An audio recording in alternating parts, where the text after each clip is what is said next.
तसंच संत सुद्धा आपले तुम्ही संत माई बाप कृपावंत काय विपतित कीर्तिवान देव आणि संत काही वेगळे नाही बरं का, तेच आपले माय बाप आहेत आणि यायला पाहिजे. असंच महाराजांनी कुठं आपल्याला असं तीर्थक्षेत्रावर न्यायला पाहिजे. आपलं तेवढं थोडंसं वैराग्य वाढल नाही का. आणि वैराग्यासाठी घरात बसून वैराग्य पाहिजे नाही. मग असंच आपल्याला भावने पहा. आता कुंट महाराज आहे, चिंतनवार महाराज आहे, भावला साथ द्यायला आपण सगळ्यात आहोत ना साथ द्यायला. आणि भावने असं काय करायला पाहिजे, सप्ताह ठेवायला पाहिजे, आपल्याला बोलवायला पाहिजे आणि आपण यायला पाहिजे, आपण सेवा करायला पाहिजे. सेवा हा दारवंटा आहे बरं का. सेवा पहा म्हणजे जसा म्हणले दारवंटा म्हणजे कसं, आपण जर एका पहिले लाईटी नव्हत्या त्यावेळेस आपण काय करायचं, काम करायचं म्हणजे त्या आपण याच्यावर दिवा ठेवायचं, चौकटीवर दिवा ठेवायचं. बाहेरही उजेड होता, आतही उजेड पडत होता. त्याप्रमाणे बरं का. आता आतमध्ये आपल्याला आपल्या सद्गुरु महाराजांना आपल्या स्वरूपाची ओळख करून दिली, पण अंतःकरण शुद्ध होण्यासाठी आपल्याला काय करावं लागणार आहे, हे चिंतनच करावं लागणार आहे बरं का. म्हणजे दोन्हीकडे काय होणार आहे, आपला ज्ञानाचा दिवा घरोघरी लावा. तसं भावला ज्ञानाचा दिवा लावलेला आहे, पण आत उजेड आहे. पण त्याला आता काच आपल्या स्वच्छ करण्यासाठी आपल्याला ते काच पुसावं लागणार आहे ना. काजळे आल्यानंतर मग बाहेर उजेड पडते. त्याप्रमाणे आपल्याला काय दिलं सद्गुरु महाराजांनी, अंतःकरणही शुद्ध झालं आणि आपल्याला ज्ञानही दिलं. म्हणून दोन शब्द इथं बोलण्याची संधी भेटायला लागली बरं का. आणि खरोखरच भाऊ सगळ्याला संधी द्यायला लागली. मला तर अपेक्षा नव्हती की मला आज प्रवचन करायला कळलं, पण भाऊ म्हणजे बसले होते, म्हणजे आता तुम्ही काय करा, प्रवचन करा म्हणजे आता तुम्ही पहा. संतांना किती कळवळ असतो बरं का. ऐशी कळवळ्याची जाती घरी लाभाली नंदी.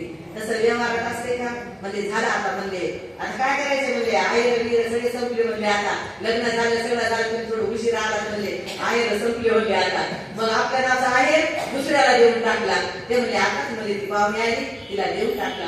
तसं करतात का संत? तसं नाही करत. संत कसे असतात ना, कृपाळू असतात. म्हणून तर त्यांच्या लक्षणात सांगितलेले आहेत. संत कसे असतात, श्रोत्रिय ब्रह्मनिष्ठ कृपाळू असतात. संतांना कृपा आहे ना का त्यांच्याजवळ, ते आपल्यावर कृपा करतात. आणि कृपाळू तर आहेतच नाही का.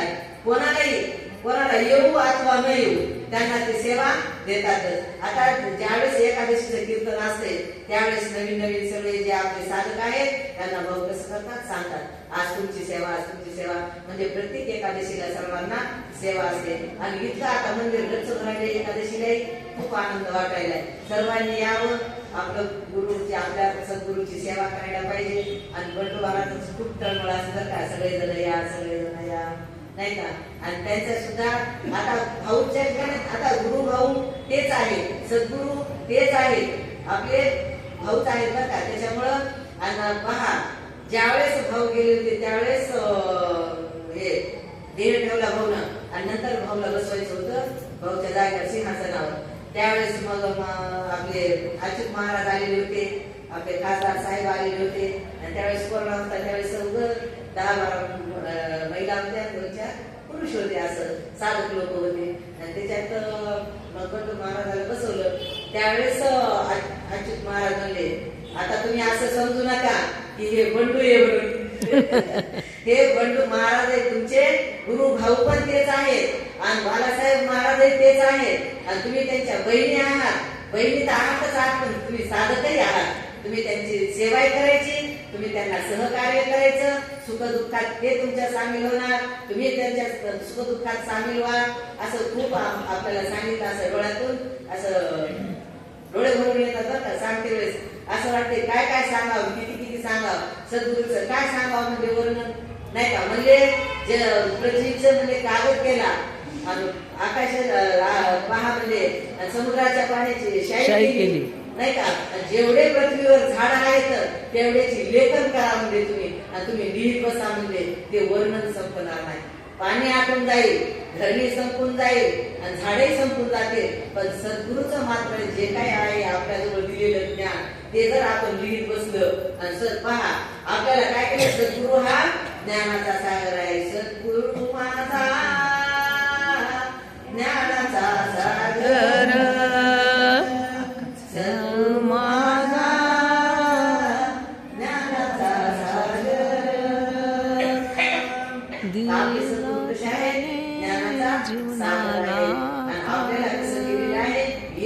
थेंब त्यांनी पाठवलाय तेवढ्या आपण उड्या मारायला नाही का.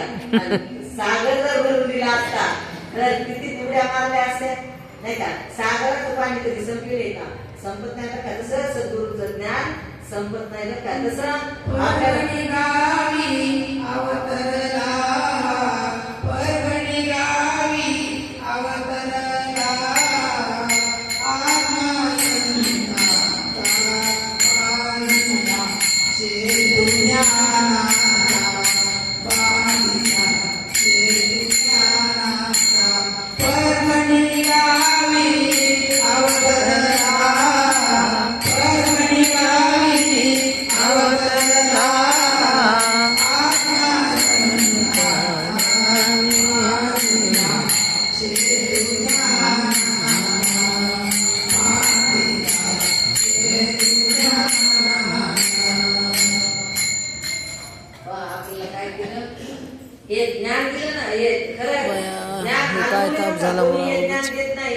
आता आम्ही कुठले बाई हस माहेरी 26 वर्ष गुरुचरित्र पारायण वडिलांना लावलं, पण आम्हाला काही कळालं नाही त्याचं बरं का. त्याच्यात काय कळणार, गुरुचरित्रात सगळ्या काय याच गोष्टी असतात, छोट्याच असतात सगळ्या. आणि महाराजांनी असंच सांगायचं, बहिरंगच सांगायचं तिथं असं झालं तिथं तसं, पण स्वतःच्या स्वरूपाच्या ओळखीचं काहीच सांगितलेलं नाही बरं का. मग स्वतःच इथं आल्यानंतर असं वाटू लागलं की ते आम्ही 26 वर्ष ऐकून आम्हाला त्याच्यात काही सांगितलं नाही की हा देव मी नाही, हा देव माझा नाही, हा देव पंचमहाभूताचा, असं त्याच्यात कधीच निघालं नाही. पण ज्यावेळेस पंचीकरण ऐकलं त्यावेळेस मग हे सगळं उलगडा झालं बरं का. आणि त्या दिवसापासून मग महाराजाला सोडलंच नाही आम्ही. पण मला थोडासा व्यत्यय आला बरं का. कसा आला, आता आम्ही नवीनच पंचीकरण ऐकू लागलो, 8-10 दिवस झाले पंचीकरण ऐकायला, त्यावेळेस एवढा काही विश्वास बसते का, नाही. बसतच नाही ना. संतावर लवकर विश्वास बसत नाही. मग ज्यावेळेस पोहे मिल मध्ये ते महाराज आले होते, वृंदावनचे 10 वर्षाचा मुलगा आला होता आणि त्याचं भागवत होतं तिथं पोहे मिल मध्ये. झाली त्याला 30 वर्षे असं का. त्यावेळेस, म्हणजे नवीनच आम्ही भाऊकडे आलो होतो. आणि मग ते पोहे मिल मध्ये आम्ही सावित्राबाईला ते हेच आवडते, भागवतच आवडते. त्या म्हणले अगं लता म्हणले हे काय बसत आहे म्हणले, महाराज रोजच येते म्हणले, पोथी सांगणार म्हणले रोजच असते तर. पण ते म्हणजे महाराज आपल्याला भेटणार नाही म्हणले. आणि मग आपण काय करू, भागवत ऐकायला जाऊ. मग गेलो तर भागवत ऐकायला, भागवत ऐकायला गेलो तर 7 दिवस ऐकलं. 8व्या दिवशी इकडं आल्या. जेवण केलं ना आलो. आता सकाळी 10ला झालं ना, आता ते काला तिथला आलो. आल्यानंतर मग आता दुपारी आमची 2 ते 4 पोथी राहायची. आम्ही पोथीला आलोच ना. हा. आता आपल्याला काय माहिती आता महाराजांना एवढं म्हणजे हे. मग महाराज म्हणजे 7 दिवस कुठे होते तुम्ही, आता आपल्याला कुठं बोलायचं नाही. मग मी आज म्हणलं ते भागवत ऐकायला गेलो होता. कुठे गेले म्हणले तुम्ही, ते पोहे मिल मध्ये कोणतं ते वृंदावन म्हणजे महाराज आले होते, छोटे छोटे होते, तेच आम्ही भागवत ऐकायला गेलो. चांगलं सांगायचं आम्ही लगेच त्याला तिकट भेटला भाऊला. भाऊ म्हणजे आता पुन्हा भागवत नाही का कुठं, कळत ना बुद्धीला, झेपच घ्यायची नाही एवढी लांब. मग म्हणलं नाही म्हणलं भाऊ आता कुठंच नाही. भाऊ म्हणले असं होतं जा मग म्हणले आणखी. म्हणलं महाराज आता कुठं जायचं नाही आपण भागवत ऐकायला. नंतर पडालं जरा वेट करून लागलं. म्हणलं भाऊला पटलं नाही, आपण तिकडे गेलेलं आवडलं नाही. कारण एकाच घ्यायचंय ना, मग दुसरीकडे कशाला जायचंय.